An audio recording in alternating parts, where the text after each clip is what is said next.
क्या आपने कभी सोचा है कोई अघोरी साधु अकेला निर्जन गुफा में बैठा हो और वहां अचानक एक देवी प्रकट हो जाए? ये कोई साधारण कथा नहीं। ये उस रहस्य की शुरुआत है जिसने एक साधारण तपस्वी को बना दिया कालजयी सिद्ध पुरुष। बात बहुत पुरानी है। बलूचिस्तान की तपती भूमि के बीच एक गुफा है जिसके बारे में कहा जाता है कि वहां जाने वाले या तो सिद्ध हो जाते हैं या फिर वापस नहीं आते। उसी गुफा में पहुंचे एक युवा अघोरी बाबा कीनानाथ। उन्हें किसी ने नहीं बुलाया था, उनकी आत्मा खिंच कर लाई थी वहां तक। वहां न सूरज की किरण पहुंचती थी, न मानव सभ्यता की कोई आहट। 21 दिन तक बाबा ने न अन्न लिया न जल।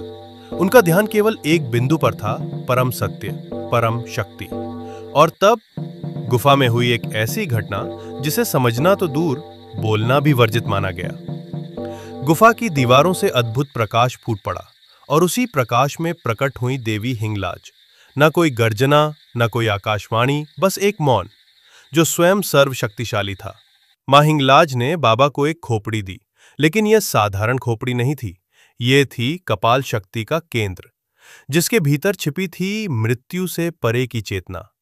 मां ने कहा, जो इस कपाल को धारण करेगा उसे हर डर, हर वासना, हर मोह से मुक्ति मिलेगी, लेकिन शर्त यह है कि वो अपने भीतर के मैं को पूरी तरह मिटा दे। बाबा ने वो कपाल सिर पर रखा और उसी क्षण वे बन गए एक सिद्ध अघोरी। उस दिन के बाद उनकी साधना एक नए आयाम में प्रवेश कर गई। जहां वे जाते, लोग कहते, ये साधु नहीं, ये तो स्वयं श्मशान का प्रहरी है।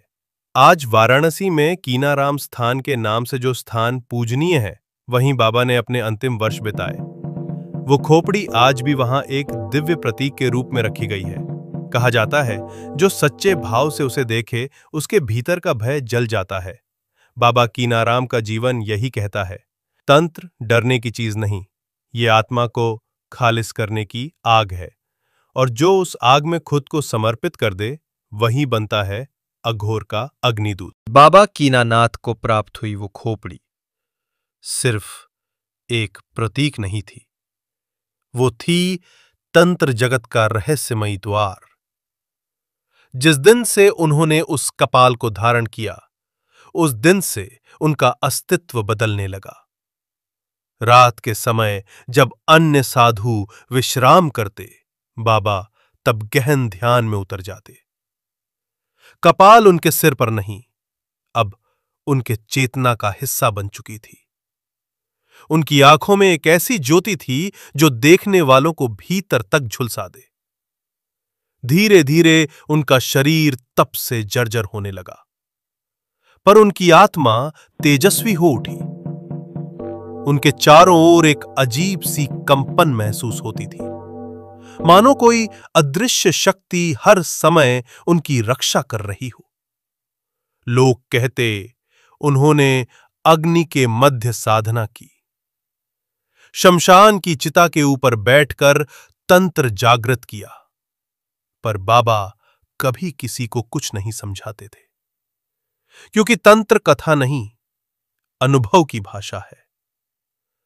बाबा की साधना अब केवल शक्ति प्राप्ति नहीं थी, बल्कि आत्मविलोपन की चरम अवस्था थी। उन्होंने अपने नाम, शरीर, वासनाओं सबसे खुद को काट दिया था। एक दिन वाराणसी के महाशमशान में एक युवा उनके पास आया। उसने पूछा, बाबा, क्या मैं भी ये मार्ग चुन सकता हूं? बाबा ने उसकी ओर देखा और बस इतना कहा, पहले अपने भीतर के मैं को जला। उस दिन से शुरू हुई बाबा कीनानाथ की गुरु परंपरा, जिसे आज अघोर परंपरा के नाम से जाना जाता है। बाबा ने जो खोपड़ी प्राप्त की थी, वो आज भी कीनाराम स्थान पर रखी है, एक ऐसे ऊर्जा केंद्र के रूप में जिसे देखकर अनुभवी साधक भी कांप उठते हैं।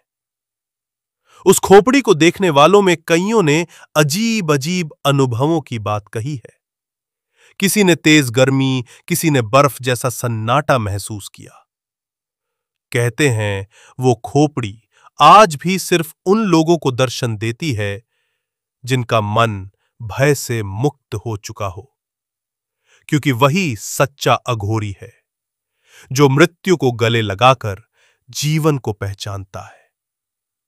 तो अगली बार जब आप वाराणसी जाएं तो कीनाराम स्थान जरूर जाएं।